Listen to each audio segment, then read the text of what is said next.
Dans le district Cedar-Pointe-Claire, c'est un district qui a beaucoup de caractère. Le caractère provient des constructions qui habitent, qui sont là. Il y a des constructions qui datent du début de la colonie, il y a des constructions qui datent du début du 20e siècle. Il faut protéger ces habitations-là pour conserver le caractère du district 1. Pour ce qui est aussi, il y a 2 monuments patrimoniaux qui valent la peine d'y investir beaucoup. Le moulin, qui est l'emblème du district, de la ville, et aussi le couvent. Il faut protéger ces monuments patrimoniaux. Finalement, pour les nouvelles constructions, on ne peut pas garder Pointe-Claire dans le passé. On doit permettre des constructions neuves, mais il faut être plus clair au niveau de la grosseur. Il faut régir les bâtiments de remplacement. Il faut que ce soit dans le même esprit de grandeur, de footprint, excusez l'expression anglaise, pour que ça soit acceptable. New construction is inevitable. The big question now is what's going to happen on the Cadillac Fairview site. That's very simply resolved. We've already saved the forest, thank you, and they have vast parking lots. We require, expropriate, or incite them to build 4-story parking structures, which will not only serve the REM but their customers, thus freeing up, make the REM workable as well, thus freeing up large swathes of their current parking lots, because obviously you get more in a 4-story than on a flat. That's enough. 4 stories maximum, what they can build residential otherwise.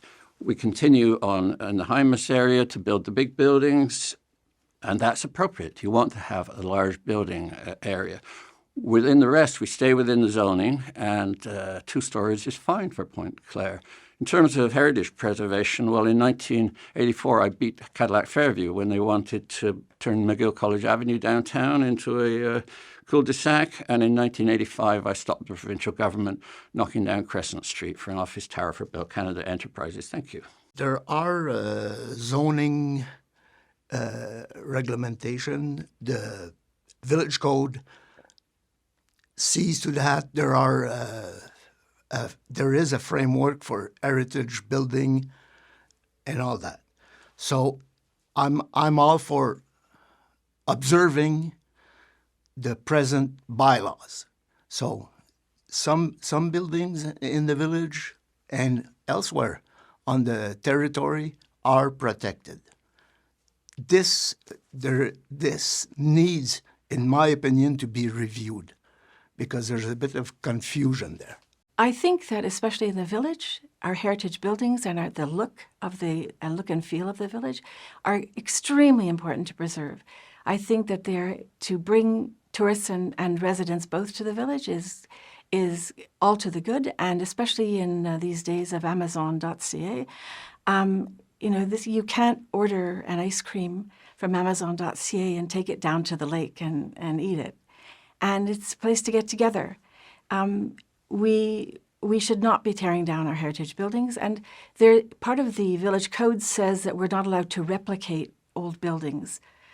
But I think maybe that's not wise. I don't want to Disneyfy the village, but I would like to be able to add on to a building or recreate a building that looks like it might have been there for 100 years. I don't think that would be terribly wrong. I am a lot for Mother Nature, though Mother Nature itself does not exist. We have a symbiosis in between Mother Nature and the humans. So we have to make sure that what we do does not endanger Mother Nature, and vice versa, that Mother Nature does not endanger us and our development. I know we have a very, very tense thematics, maybe it's going to get later. So yes, I'm for the green, but not on each and every price. So we have to be sure, we have to proceed smart. This is the most nowadays. Thank you.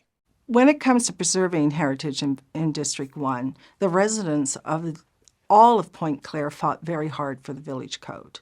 So the village code must be respected when it comes to any new construction.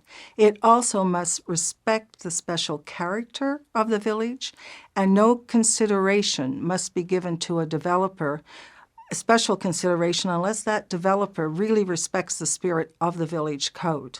And I would also suggest maybe there is a citizen oversight committee for any new construction in the village.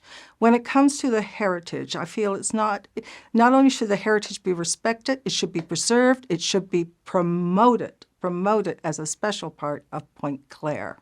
And all the documents of the Heritage Society should be given special viewing to all people in a special place in the village.